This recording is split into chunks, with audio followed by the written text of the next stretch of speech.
It is now time for the Republic to carry out one final assault against Separatist leadership and put an end to this war once and for all. Following their defeat at the Battle of Coruscant, General Grievous had assembled Separatist leaders on Utapau under the command of Darth Sidious. He had then dispatched the Separatist leaders to Mustafar as one group to await further orders from Sidious, while the Separatists made one final stand. However, Palpatine leaked the information about General Grievous's whereabouts to Republic intelligence, who passed that on to the Jedi, who quickly began mounting a task force to engage the droid general. The objectives of Republic forces during this engagement would be to kill or capture General Grievous and to seize Utapau from Separatist control. Meanwhile, the Separatists sought to hold off the Republic assault and hopefully evacuate their key leadership to continue fighting from elsewhere. This leadership, by the way, included General Grievous. The Republic assault force consisted of the 7th Sky Corps, most notably the 212th Attack Battalion of the 7th Sky Corps, under the command of Jedi General Obi-Wan Kenobi. Carrying this force would be 2 Venator-class Star Destroyers led by the flagship the Vigilance. And supporting the infantry of this unit would be a wide variety of vehicles, including LAATs, ATTEs, and various other Republic fighting machines. Meanwhile, the Separatist force consisted of several legions of battle droids of both B1 and B2 models, as well as a number of destroyer droids, LM-432 crab droids, octuple tri-droids, which were fairly new to the battlefields of the Clone Wars, and providing air support to this force would be a number of vulture droids. All of this was under the command of General Grievous. The battle would begin shortly after General Kenobi had engaged Grievous in one-on-one combat, when the 2 Venators transporting this Republic assault force descended to the space above the sinkhole that contained Pau's city, the capital of Utapau, and began deploying their ground forces via a number of LAATs. Republic forces were actually able to sneak up on the city, only alerting a few local droid forces, and land troops on the droid command center without raising the general alarm. As such, it wasn't until clone troopers were literally rappelling down from the ceiling that Grievous was informed that a Republic assault was underway. Now, this would ultimately be the beginning of a larger Republic invasion of the planet that would begin from that main Separatist headquarters, where the Separatists had set up their base of operations. This quickly became a battlefield as a large contingent of clone infantry deployed from LAATs began to surge through the facility, quickly overpowering the droid troops that had been stationed there.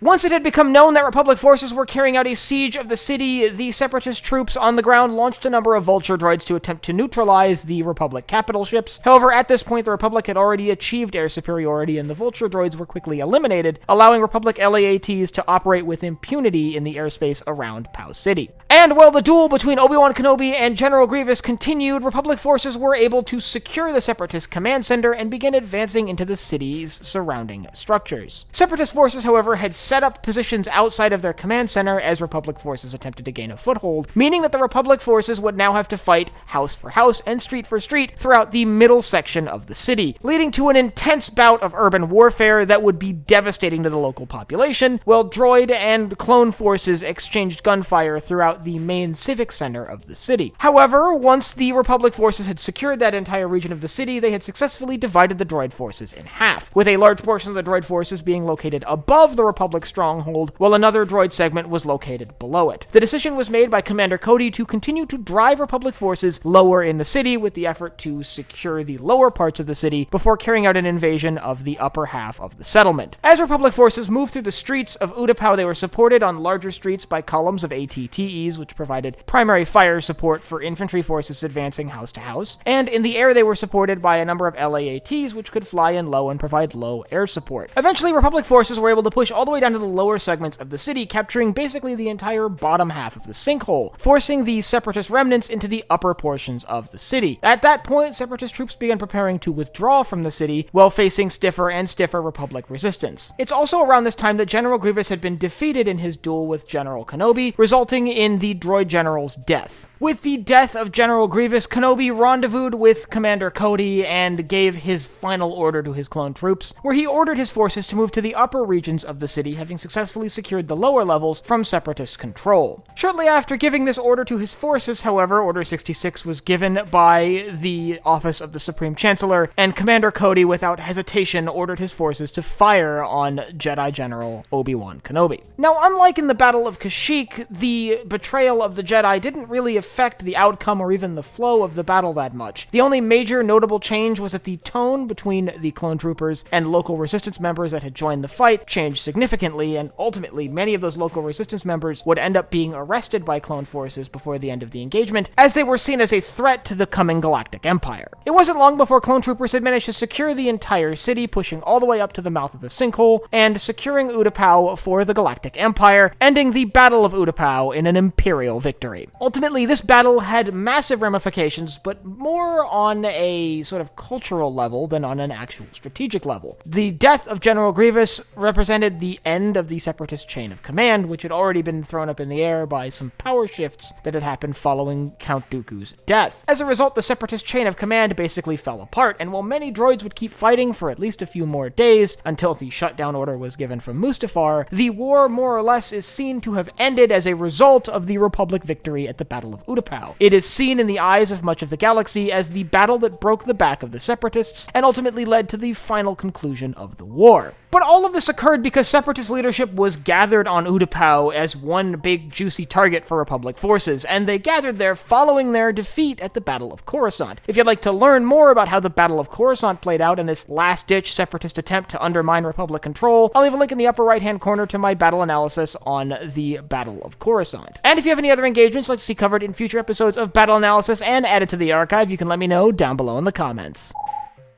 Last but not least, if you enjoyed this video, head down below, hit the like button, the subscribe button, and the bell icon so you get notified when I upload new videos. So for Sci-Fi Deep Dive, I'm Colin, and I will see you next time.